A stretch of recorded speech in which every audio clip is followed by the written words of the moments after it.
سر، مجھ سے پہلے ہمارے محترم وزیر خارجہ صاحب اور ہمارے انتہائی قابل احترام احسن اقبال صاحب نے اس دلخراش اور افسوسناک واقعے پر جو باتیں کی، میں وہ ساری باتیں انڈورس کرتا ہوں۔ یقیناً یہ ایک دل ہلا دینے والا واقعہ ہے، اور بالخصوص جب کسی ہم وطن پر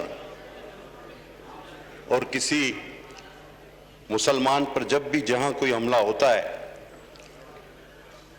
تو ہمارا دل بھی لرز جاتا ہے، کیونکہ ہمارا دل ان کے ساتھ دھڑکتا ہے۔ کینیڈا کا معاشرہ قدرے دوسرے مغربی ممالک سے تعصب سے قدرے پاک نظر آتا تھا،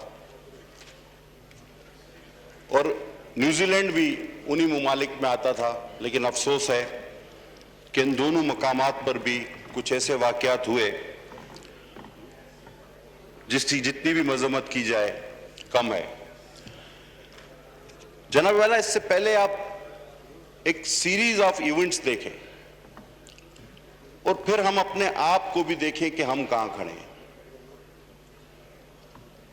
فلسطین آپ کے سامنے ہے، ابھی وہاں کی سسکیاں اور چیخیں بند نہیں ہوئی۔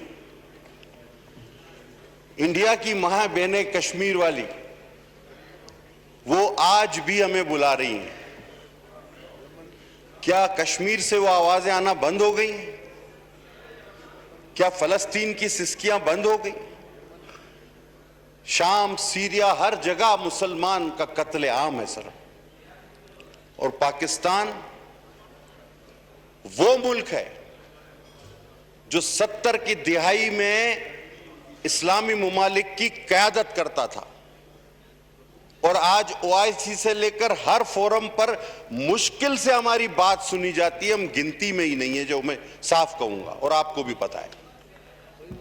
تو وہ ملک جو واحد اسلامی ایٹمی طاقت ہے، جو 70 کی دہائی میں پوری دنیا کو لیڈ کرتا تھا، چیئرمین ذوالفقار علی بھٹو چیئرمین تھے اسلامی سربراہ کانفرنس کے، آج وہ ملک، ٹھیک ہے ہم مذمت کر رہے ہیں، ہمیں کرنی بھی چاہیے، لیکن سر اتنی دبی ہوئی آواز میں نہیں۔ چلیں کینیڈا سے بات ہو سکتی ہے، چلیں نیوزی لینڈ سے بات ہو سکتی ہے، کشمیر سے بات نہیں ہو سکتی۔ جس نے کشمیر پر حملہ کیا اس سے بات نہیں ہوتی، وہ نہیں کرتا آپ سے بات۔ اسرائیل آپ سے بات نہیں کرتا، اس کے بارے میں کبھی کوئی واضح پالیسی ہم نے بیان کی کہ ہم کیا کریں گے؟ سر 52 سال کی میری عمر ہے، جب میں بچہ تھا اس وقت سے دعائیں مانگ رہے ہیں، یا اللہ فلسطین کو آزاد کرا دو، کشمیر کو آزاد کرا دو۔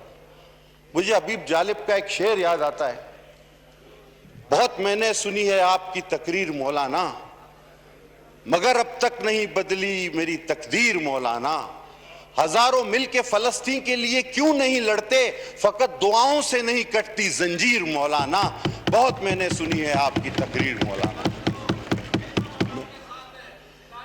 میرے بھائی اور ہمارے سب کے دلوں میں یہی آواز ہے، ہمارے دلوں میں بھی یہی آواز ہے، لیکن یہ ریاست کا فرض ہوتا ہے، یہ بھی میں آپ کو بتاتا چلوں، یہ ریاست کا فرض ہوتا ہے۔ جناب ایک اور چیز جو انتہائی اہم ہے، اور میں چاہوں گا آپ غور سے اس کو سنیں، ہمارے بہت سارے دوست ممالک بھی ہیں، انتہائی قریبی دوست ممالک، جہاں مسلمانوں کے ساتھ وہ ظلم ہوتا ہے کہ ان کی اسلامی ڈی فریمنگ کی جاتی ہے، ان کے برین واش کیے جاتے ہیں، ان کو کیمپوں میں رکھا جاتا ہے، انتہائی معذرت خواہانہ لہجے میں ان سے بھی بات کر لی جائے کہ خدا کے واسطے ہمارے اور آپ کے تعلقات اتنے بڑے ہیں، اتنے گہرے ہیں، یہ ظلم تو ہمارے ساتھ نہ کرو۔ میں نے نہیں سنا آج تک کبھی کسی نے اس کا نام بھی لیا ہو۔ ایک بار پوچھا گیا تو ہمارے پرائم منسٹر صاحب نے کہا تھا کہ انہیں تو پتہ ہی نہیں، لیکن دنیا جانتی ہے کہ یہ ظلم ہو رہا ہے۔ سر میں اس بات کی بھی تائید کرتا ہوں کہ پاکستان میں اقلیتوں کا پورا دفاع اور پوری حفاظت ہونی چاہیے۔ ہم وہ بات نہیں کر سکتے جس کو ہم خود پورا نہ کریں۔ پاکستان میں، دنیا کے کسی ملک میں، اس گلوب پہ انسان انسان ہے. انسان سے جو نفرت کرے انسان نہیں ہے. ہر رنگ کا، ہر نسل کا انسان ہے اپنا. ہمیں سر ایک ایٹمی طاقت ہونے کے ناطے، ایک بڑا اسلامی ملک ہونے کے ناطے اپنی شناخت اس طرح بنانی ہوگی. ہم آپس میں لڑ رہے ہیں، ہم آپس میں ایک دوسرے کو برا بولتے نہیں تھکتے. ہم دوسروں کی مدد کیا کریں گے؟ ہم تو ایک دوسرے کو چور اور پتہ نہیں کیا کچھ کہتے آ رہے ہیں. ہم نے کہاں کسی کی مدد کیا کریں گے؟ ہم آپس میں ہی نہیں بنتے. اب تک تو سر ایک وفد بن چکا ہوتا، وزیر خارجہ اعلان کرتے، اسی قومی اسمبلی کا اپوزیشن اور حکومت پر مشتمل، جو کینیڈا جاتا ان کی دلجوئی کرتا، جو نیوزی لینڈ جاتا، جو کشمیر جاتا. لیکن صد افسوس کہ یہ اسلامی ایٹمی ملک اب اللہ کے نام پہ دے دو بن گیا ہے سر. تھینک یو، بہت تھینک یو. ڈاکٹر شرمیر زاری آپ دیتے ہیں سب کو.